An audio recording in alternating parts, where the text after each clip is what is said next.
This is a disclaimer. This episode may contain graphic descriptions of crime and criminal activity. It therefore may not be suitable for listeners under the age of 18 or people who may find the descriptions as disturbing. Listeners' discretion is advised.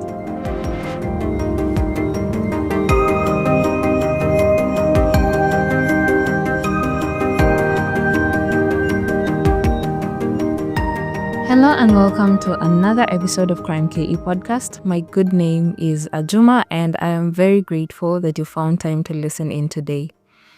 In today's episode, we talk about the murder of Purity Wangeci. She was a first-year student at the Kenya Institute of Mass Communication when she was brutally murdered and her body dumped in Kiambu in May of 2022. Her case is both sad and heartbreaking because she died so young. She was only 19 years old and she still had a lot of life ahead of her. And now without further ado, let us get into today's episode. Also, please stick around until the end of this episode to find out how you can support this podcast.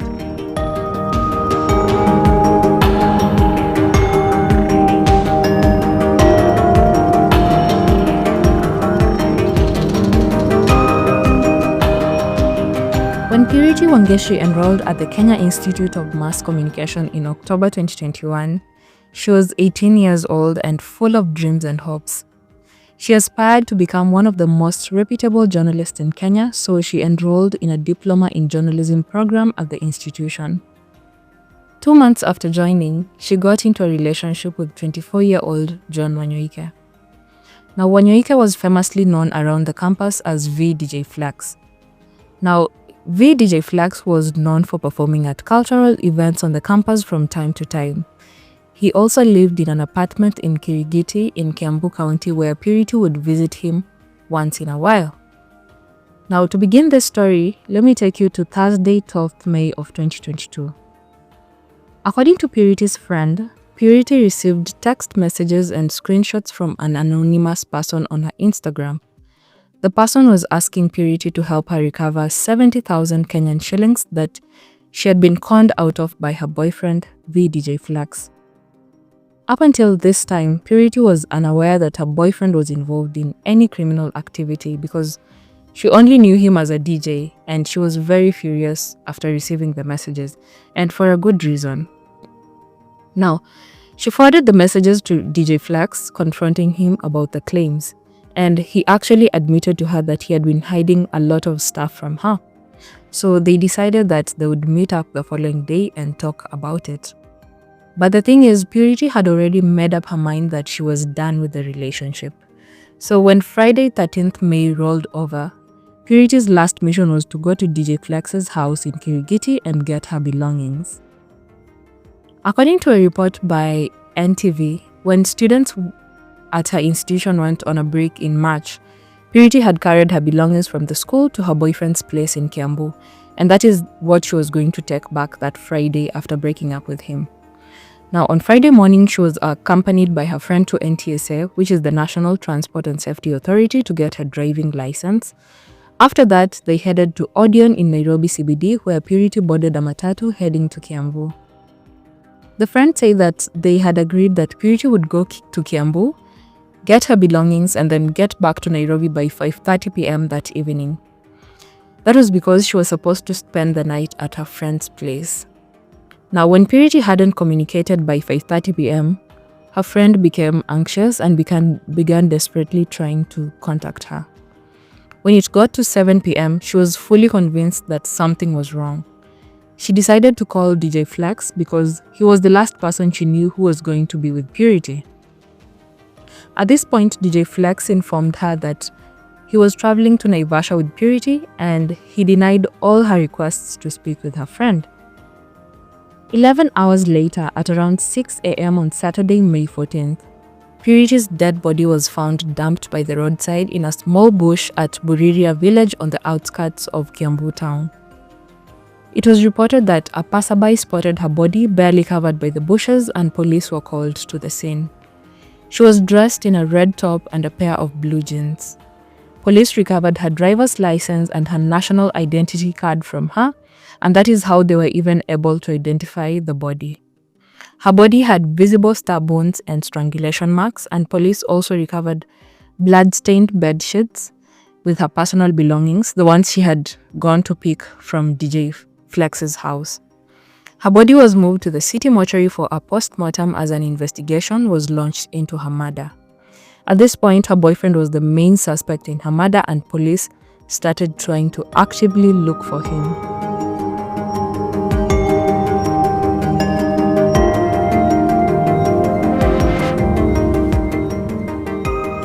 On Sunday, 15th May 2022, in the early morning hours, DJ Flex was arrested alongside two of his friends after being found in hiding and preparing to escape. The two were said to have assisted him in killing Purity and disposing of her body. Now, DCI detectives recovered a vegetable knife which DJ Flex had hidden in his waistband, and that vegetable knife would later be determined to become the murder weapon. In media interviews, the DCI said that they believed that Purity had been murdered by DJ Flex after she discovered that he was a dangerous criminal hiding behind the DJ mask. They believe that a confrontation occurred at DJ Flex's house and she was murdered by her boyfriend after she confronted him about his job as a criminal. Police say that Purity's body may have been dumped by the roadside in a panic because there was no effort made to conceal it.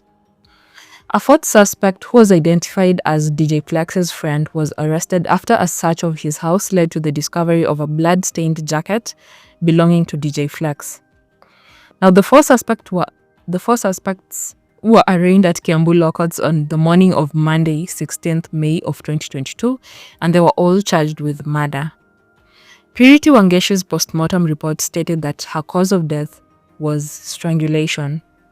Her death was a shock to her close friends and family, as well as fellow students at KIMC, because she had only been at the institution for 8 months when she was killed. On 19th May of 2022, students at her school held a memorial service in her honor at the school's main campus in South Bay, Nairobi. They held prayers, planted a tree in her honor, and even kept a night vigil as they shared memories about Purity. She was eulogized as a very happy person who constantly brought so much joy to those around her. Her mother recalled how Purity's friends called her on that Saturday morning asking if she had communicated with her after she went mute the whole night. That was when she frantically started to try and call her daughter. She said that she was not able to reach her because her phone was not going through. She said that when she opened social media, she could not believe what she saw. She saw a photo of her daughter's dead body dumped in a bush, and it was all over the internet. You know, social media makes it difficult to regulate what individuals can and cannot put on their timelines, but it is very important to consider victims, their relatives, and even your audience when you're sharing any content, especially graphic images. She said that photos of her daughter's dead body were all over social media and they had never left her mind ever since. The four suspects took their pleas on June 9th of 2022 and they all pleaded not guilty to the charges. They were held in police custody until August 3rd of the same year when they all officially filed to be released on bail. Now, despite Purity's mother's plea for them to remain in custody, the three friends were released on a 500,000 Kenyan shillings bond on 6th October of 2022. I found that the prosecution lawyer opposed DJ Flex's release on bail, though I did not find his reason why. So he remained in custody while his friends were released on bail. The latest hearing in the case was on June 10th last month, and testimonies in the trials are still ongoing. The case is still ongoing and I will keep following up. Purity was just a teenager and she deserved to have her life. Her mother attended what would have been her graduation in 2024 and she said that experience healed something in her. I hope that we all get to see Purity receive justice for her murder.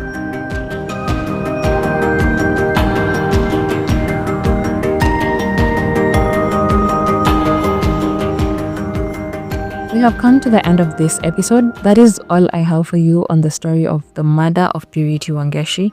Now, because this is an ongoing case, I will make sure to follow up and provide updates as soon as they are available on the podcast social media platforms. You can support Krime KE podcast by sharing this episode with your friends so that we can get a larger community to listen to these cases. I have tagged the podcast contact information and social media pages on the show notes of this episode so that it is easier for you to reach out if you have any feedback on this episode or even the podcast in general. You can also use the same information to suggest crime cases that you would want to hear on the podcast, and I will get to them. With all that said and done, don't forget to give the podcast a 5-star rating on the platform you're listening from, and catch the next episode of Krime KE podcast on Thursday next week. But until then, stay safe and remember, it is crime with a K.